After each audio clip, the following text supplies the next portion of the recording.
welcome to episode 165 of our SAP on Azure video podcast. Today is October 12th, and together with Robert and Goran, we are here to talk about anything related to SAP and Microsoft. Hello, everyone. Hi. So in previous episodes, we had talked about Teams, leveraging AI services for a better chatbot experience, and talked about how this could be connected to an SAP system. We even showed some demos. But it was just that, a proof of concept demos. Today, we have a very special guest with us, Steve Curtis from Mars. He has built an MDM chatbot in Teams that allows mass updates to master data in SAP MDG using Microsoft Teams, which is actually live and running for some time now at Mars. So without further ado, welcome, Steve. Welcome to our podcast. Before we go into the details of what you have built, can you quickly share a little about yourself, what you do at Mars, and so on? Yeah, so I lead the MDM technical development team at Mars, and I'm responsible for our MDG solution as a whole. I have a wonderful team that is really dedicated to thinking outside the box and delivering some really unique deliveries in master data. Obviously, master data is not the most glamorous of subjects, but it's one of the most important. And obviously, we recognise some gaps in there. About myself, I've been working on SAP for about 23, 24 years, all in master data. Prior to that, I was working in order management. So I've been quite a few companies. I've been at Mars for 7 years, and I've led the team for master data governance as a tool for the whole time. And I report into a really strong structure of master data back governance, and I have a really good set of partners and resources that have been with me pretty much for the entire way. So we're all on the same page, and I can't do any of the stuff I'm doing here without that team. So kudos to those guys, because they really are some of the best people in the business. Cool. Have you always been doing master data with SAP or also with other products? It's been with SAP. I remember, I was working for a company, and we were going through some financial difficulty in the company, and we were wondering what our job was. I was previously doing governance, mapping out processes and things like that, and we looked at ourselves and said, we're in trouble here. We're going to be made redundant because we are definitely not required. And then our boss comes and goes, don't worry, we just purchased SAP. And that was an R3 development of ECC, prior to ECC. And we managed the master data. So I started off keying the master data into R3 even before LSMW was, even before they had LSMW. So there was mass amount of data. So I know the fields inside and out on the SAP solution. I then moved into MDM, NetWeaver MDM, and progressed through and developed tools on MDM, and then moved into obviously the progression into MDG. So I've had that long journey. So master data is my expertise, and hopefully we've delivered some really cool solutions. But prior to that, I was working in order management, so I know functionally what people need, and using my lens through a user perspective, we come up with lots of stuff. I'm not the most technically gifted person. I can't code, but I know where things sit, and that's where I then have the talent, which is my team that develop, because they really are the ones. They transform a vision into reality, and this is what we've done. Cool. And since you've been working on this for over 20 years, I think you know all the ins and outs. You know the history. You know the different user interfaces. As you said, you started with R3, so probably SAP GUI, knowing all the transaction codes, and knowing you have to click on tab 3 times and then hit F8 and then enter something. So very efficient from a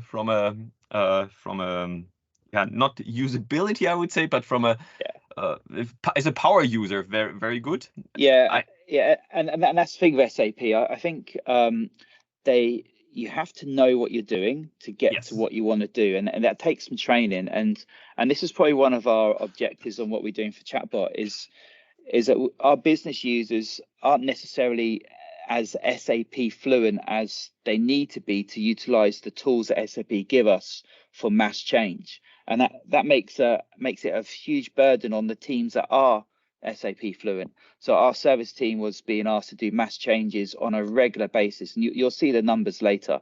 And that takes away from any support issues that they have, because they have to do stuff, and it also increases the SLA. Because if I have to pass something to a support team, they don't necessarily pick it up the second it's needed.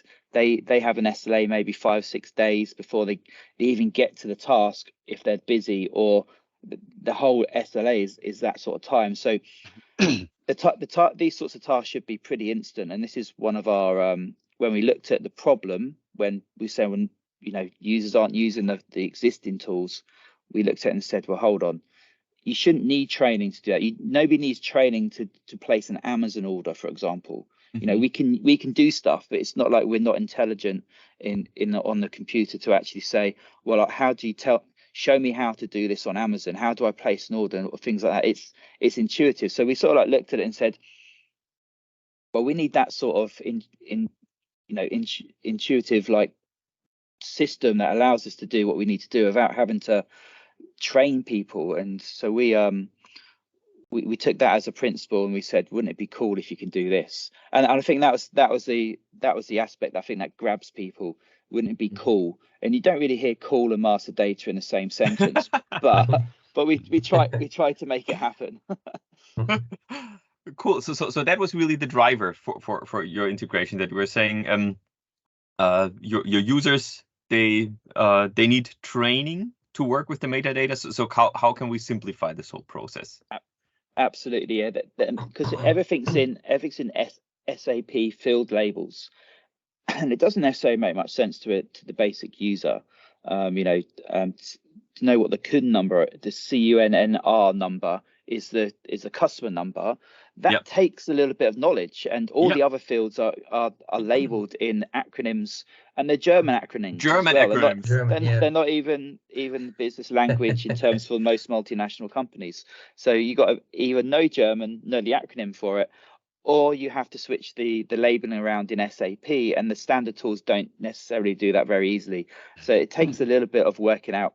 And also there's a high chance that somebody comes across an error and they go, what's that? And then it gets stuck and they have to call somebody. So it's not so intuitive.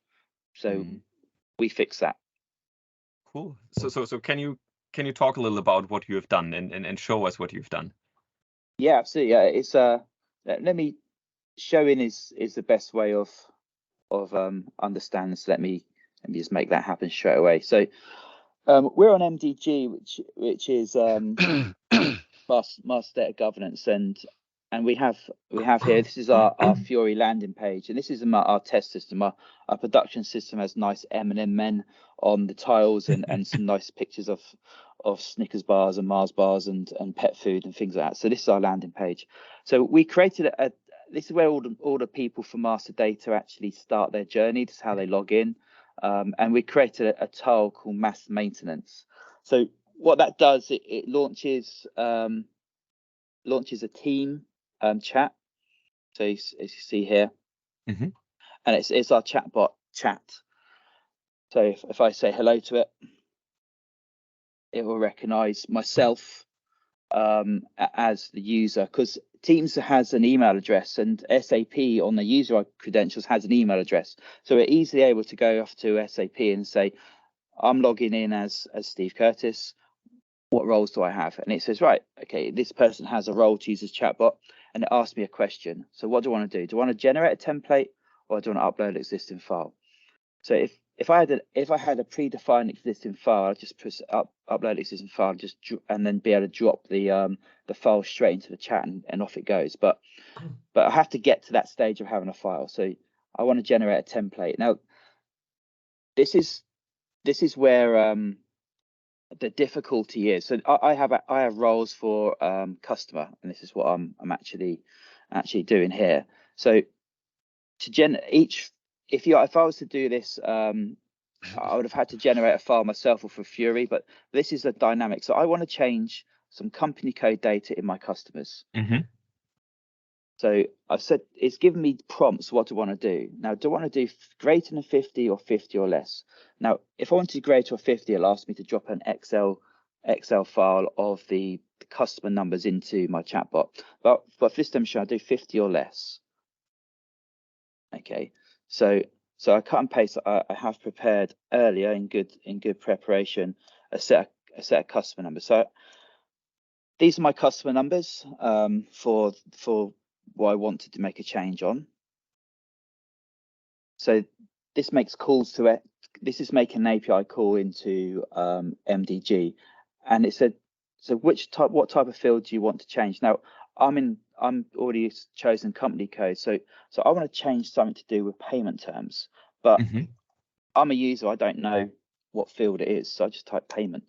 So this goes and does a call to SAP, and it says, right, in the customer company code, what fields contain the word payment, and it brings back an option for me to choose. So cool. So I want to change my terms of payment, so I submit it. So you're hiding all the technical fields in the SAP system, and the user can really just type payment, and then you look up, I don't know, in the description, in some metadata mapping table or whatever, what fields, what fitting fields are available in the SAP system, and then you return this list, and the user can just select.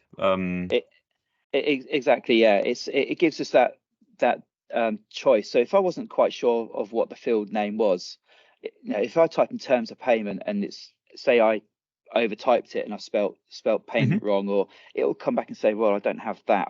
It's not a fuzzy search. But if I type a bit of it, well, it is a fuzzy search. If I type a bit of it, it'll say, right, this has got the word payment in it. And then it asks me, because if do I want to select any other field, now I could build a template of a number of different fields of what I want to change, but for demonstration purposes, I say no. Make it very simple. And so then it asks, it's going away and it works. Okay, so what company code do I want to change? Do I need to work on? So there's certain basic things somebody needs to know about when they do a mass change in master. They have the role because they look after a company code or they look after a segment of business. The user will know this.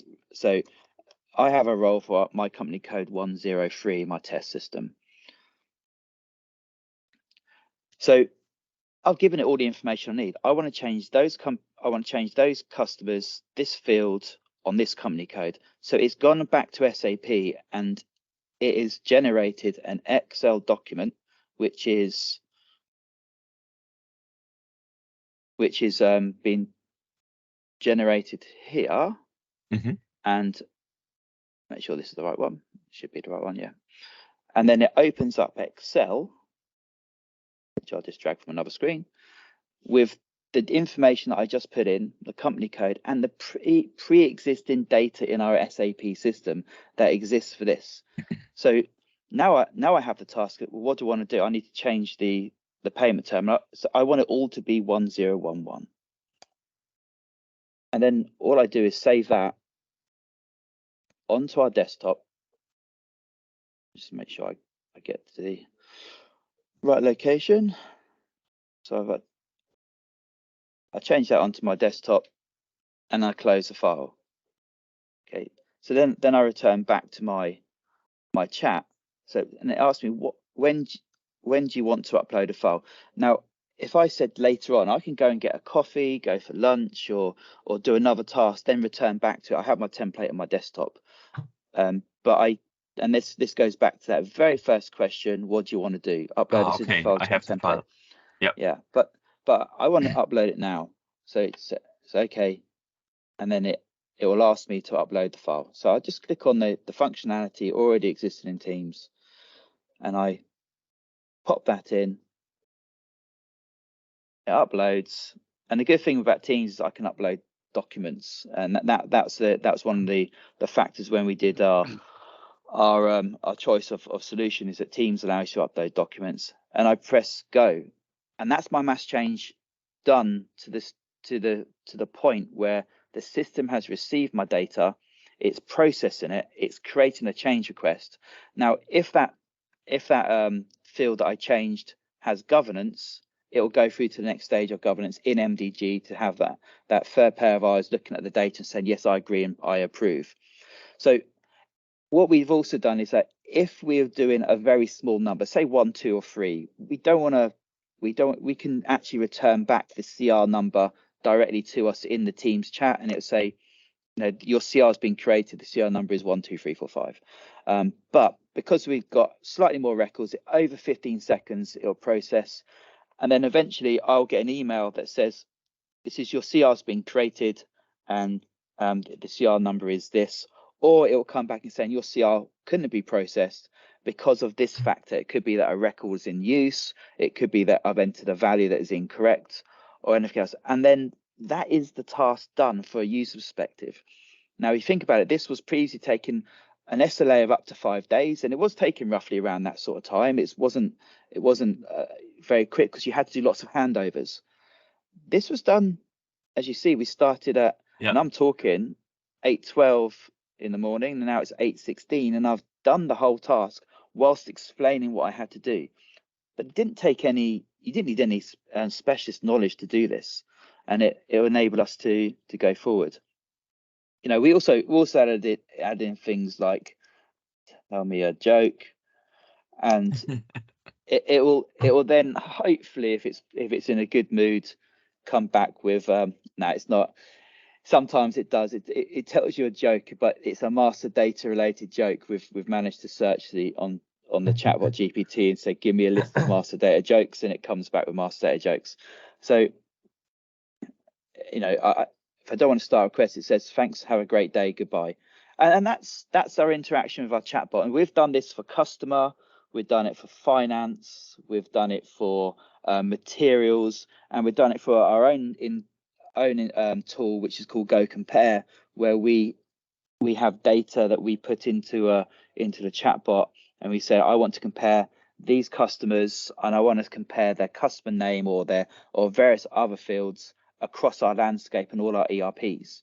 And then it returns back the information to say, in this ERP, the customer name is this, and in this ERP, it's customer name, and they match to what we across our landscape. So we've built tools on chatbot, and we're looking to really expand this capability to enable the usability of our associates to be able to be self-service and to do things that prior they had to go and ask that functional expert or that technical expert or that team to do for them.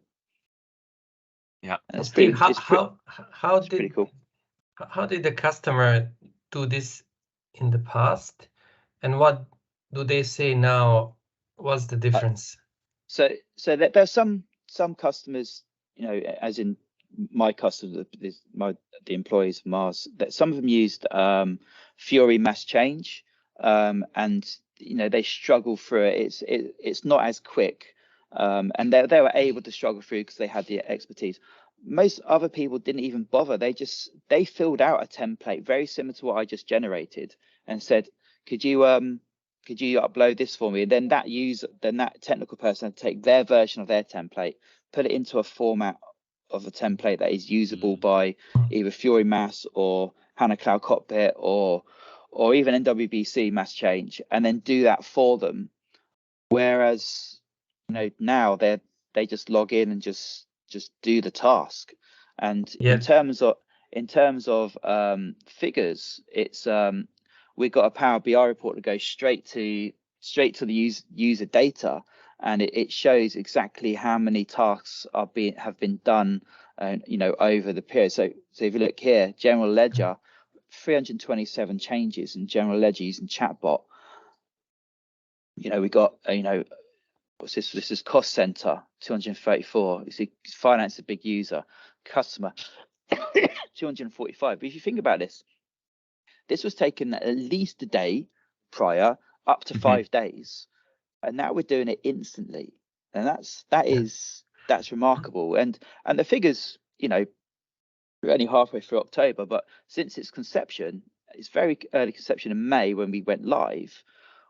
Even here, this is like basically let's get people on it. Then suddenly, wow, everybody took this on, and everybody's embraced this in a really strong way, because quite frankly, it saves them so much time and effort, and they've got more control of their effort. We're even finding that it's better now to use this tool for, especially for finance, to do migratory tasks when we bring new companies in, or we bring new company codes or new set of general ledger or cost centers. So it's really good. And the conversations we have, how it's split up, we have all this data to hand, and we can even see where people are logging in from. So we can see that this is where in blue where people are using this. So it's globally being used, which is pretty cool. And the volume of use, obviously we only just started in May, and then bang, it's sort of really taken a really big turn of usage, and it's going to increase because our material users are probably going to be our biggest users for mass change and extension, and we've got only just introduced material into the in September, which was a very basic chat where it said drop the file straight here, and now we're going to dynamically create that template for them, and we'll get even more usage. So there's lots of use cases coming our way for this, and it saves a lot of time and effort. The material team had an RPA where they dropped a file in, and twice a day it went and did mass creations of plant extensions. Now it's done in seconds. So as soon as they drop it in, it is bang, it's done in MDG, and instantly they have their plant set up. So going from twice a day scheduled activity to instant, and that's pretty good. But and plus, all of these you need a technical guy in between, and you don't have to waste their time, right? So exactly. Now our service team can be a little bit leaner, or they can be focusing more on the issues that come up to make the solution run and purr like a cat.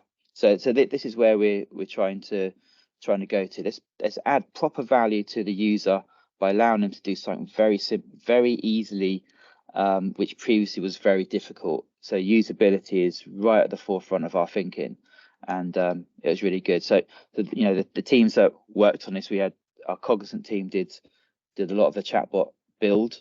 That they built the chatbot and worked with us as the conversations, and enabled us to deliver this. And we had teams in my team doing back end work, obviously to link APIs and working with the infrastructure to get, because remember, we're going from Teams, which is out in the public domain, into our demilitarized zone DMZ landscape through the Azure network, and we had to get into a crucial system which is financially sensitive, so it's right in our firewall and has to be protected. So we had to work out our landscape as well. Once that landscape was worked out, we were away, and we have some really cool possibilities now utilizing an application that everybody has on their desktop, which is pretty cool.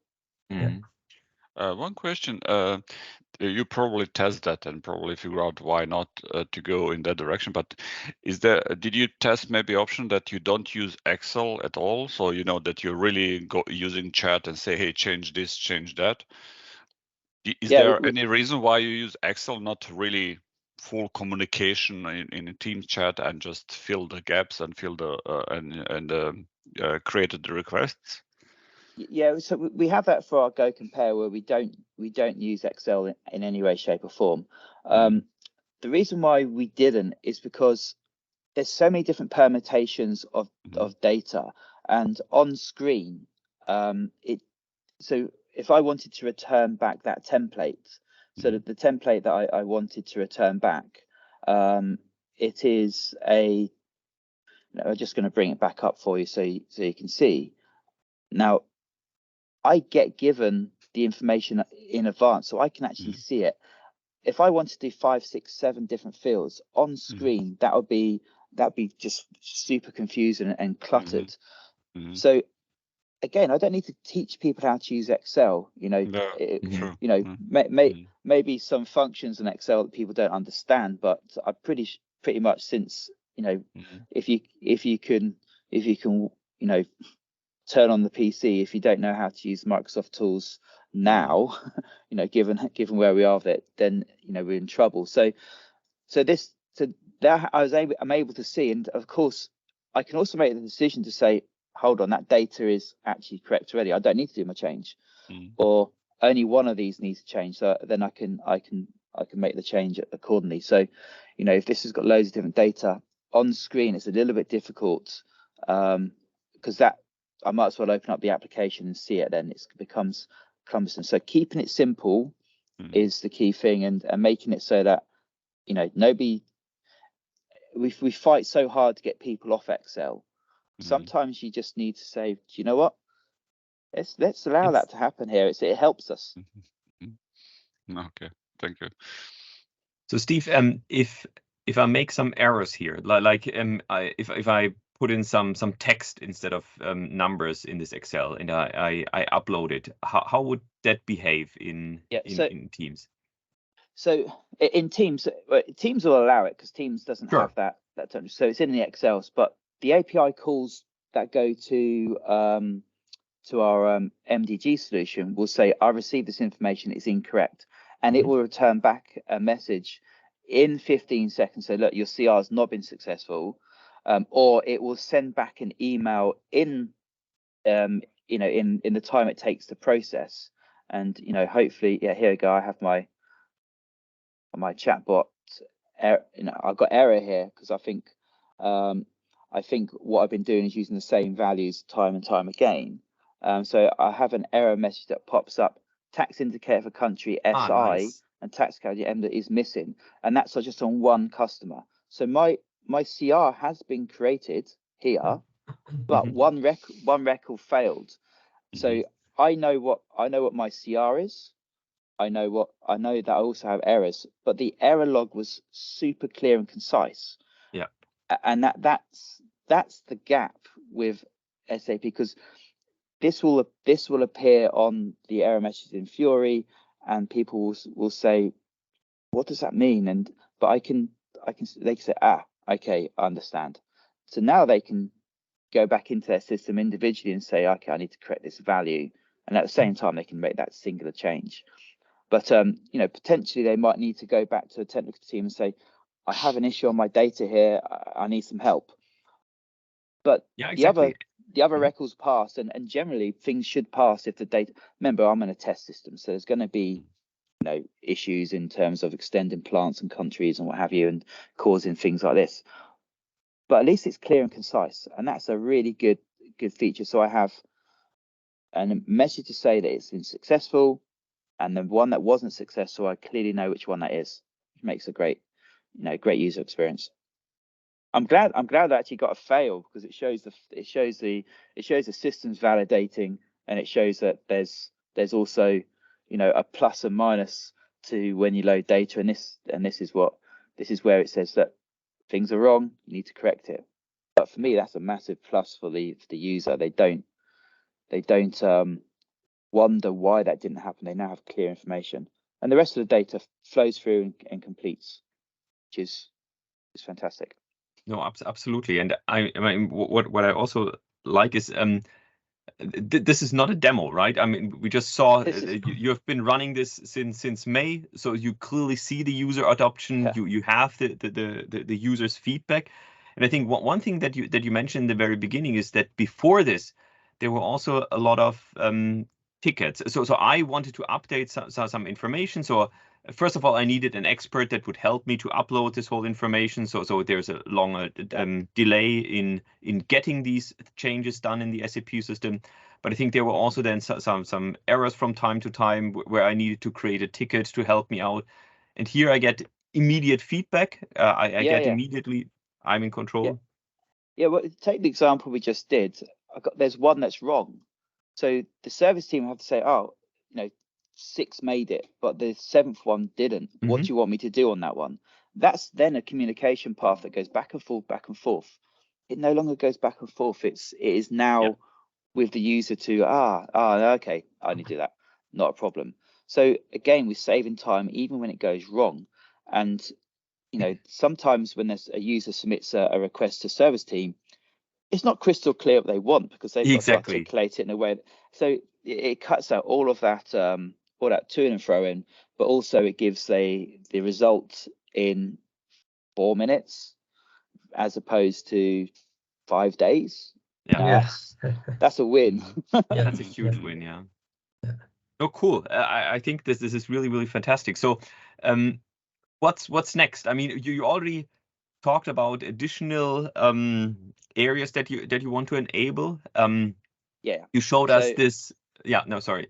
Yeah. Material's got a lot of use cases. There's lots of different things. BOM creations. There's mass change on material. There's extensions. There's all sorts of different things. There's internal allocation or classification, things like that we can build in a chatbot. Which, for example, when our finance team do a pricing, the product's on block until they've done the pricing in the ERP.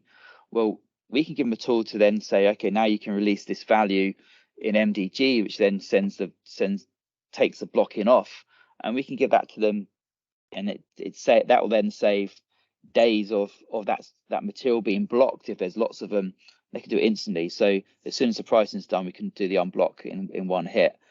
So that there's lots of benefits that are coming, and I think what we've done is we've opened that door to the art of possibility, and and it gives us that new like emphasis to actually try and think of something else, and then that's open that creative spark's been now lit, and so now we're thinking all the other stuff, and so so much so we're even looking at like Chatbot GPT internally to look at our documentation, so that if we want to ask a question, we can go and ask a question about our processes or whatever, and it would interrogate our process system and our SharePoint to give the answer. And so we're opening up our eyes in master data anyway. There's loads of use cases for things to happen in elsewhere, but master data doesn't really have that creative juice that is flowing elsewhere. But here, especially in my team and in Mars, we are definitely looking at how can we be creative, because SAP is not for everybody, but how can we make it for more people than not? And this is where we're at.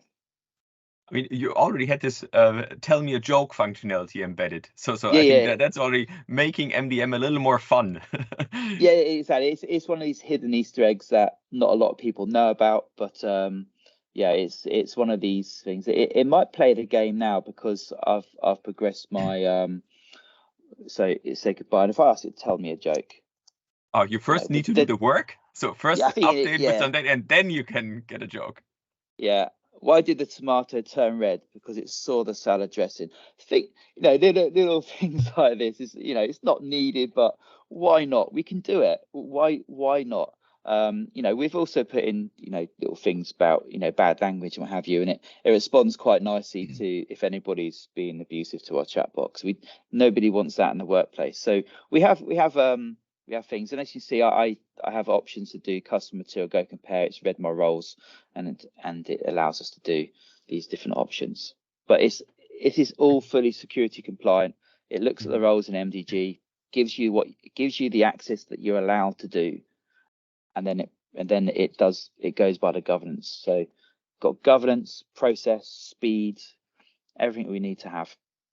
Steve, I actually forgot to ask, how did you develop this? I mean, if we look behind the scenes, how did you do that?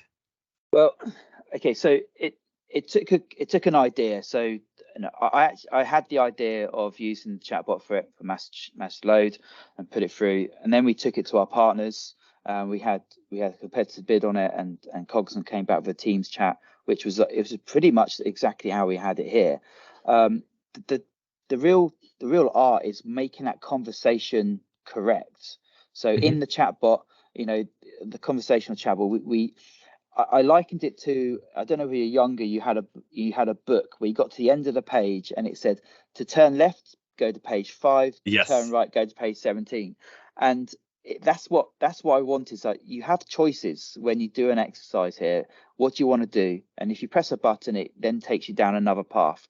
But it's got to be guided, because if it's not guided, then if it's just intuitive chat, then the user has to know what they're doing. But this way we guide them to do what they need to do. That took a lot of effort to get the conversation just right. And then in the back end, I've got some real whizzy geniuses in my team that that created the API, and that hooked into the standard way that SAP do mass changes. And those APIs, so between the chatbot team and the MDG backend team, what we did is we created that API call so we can call what we need to call, and we can pass what we need to pass, so it can be ingested into MDG. And then it hooks into the standard processes and governance of the mass change. So because we do it in the background, it's slightly quicker than what we do in the foreground. So for example, I think we're at general ledger, we can do 1,000 mass change on general ledger in just under 15 seconds, which is super fast. But because we're doing it all in the background as opposed to doing it in the foreground where most of the mass change functions actually happen. So there's lots of technical stuff we do there. But I think the biggest challenge was really getting the architecture correct. Once the architecture was correct, because this is the first time we've done this, and there's no playbook to follow, and we had to work out how we get from Teams into Azure into our own landscape. Once that was sorted out, then the rest of it was really how creative could we be and how could we do it. And trust me, if you've got a team that specialized in chatbot and they're doing something like this, they automatically go, oh, this is amazing. This is a really cool thing. So people put that extra effort in. And on our MDG side, it really, this is a creative thing. And developers love being creative. And if the team is challenged to do stuff that is not necessarily normal, but a little bit creative to have an end result, trust me, you get fantastic results. If you make them do the standard things every single day, it becomes monotonous and a bit boring. But this is something that everybody is really well behind, and everybody in my team is really proud to be a part of this, and quite rightly so. It's an amazing achievement, and it's pretty cool. So hopefully other people will look at this and say, do you know what, Master Data isn't just the SAP blue screens. It can be a little bit more than that. It can be a little bit more engaging.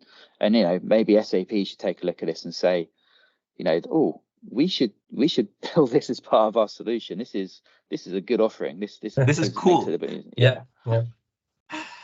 No, fantastic, Steve. And I think, now, as you said, now you have the foundation. You have the chatbot, you have the Azure services, you have the integrations into your SAP system, and now you can build on that and add more and more additional scenarios that the end users then can leverage, because the technical plumbing is already done now. Yeah, the pipes are there. We just need to know what to put through it, and that's the cool thing about the opportunity we have ahead. Cool. Great, Steve. Thank you so much for your time and showing this. And especially since this is not a demo, this is real. This is really being used in a productive way. That's always great to see. So thanks for your time. I hope that the adoption will grow even further, that you'll deliver more and more content. And thanks for joining us today. Cool. Thanks a lot. Okay. Thank you, everyone. Thank you, guys. Bye-bye. Bye-bye. Bye.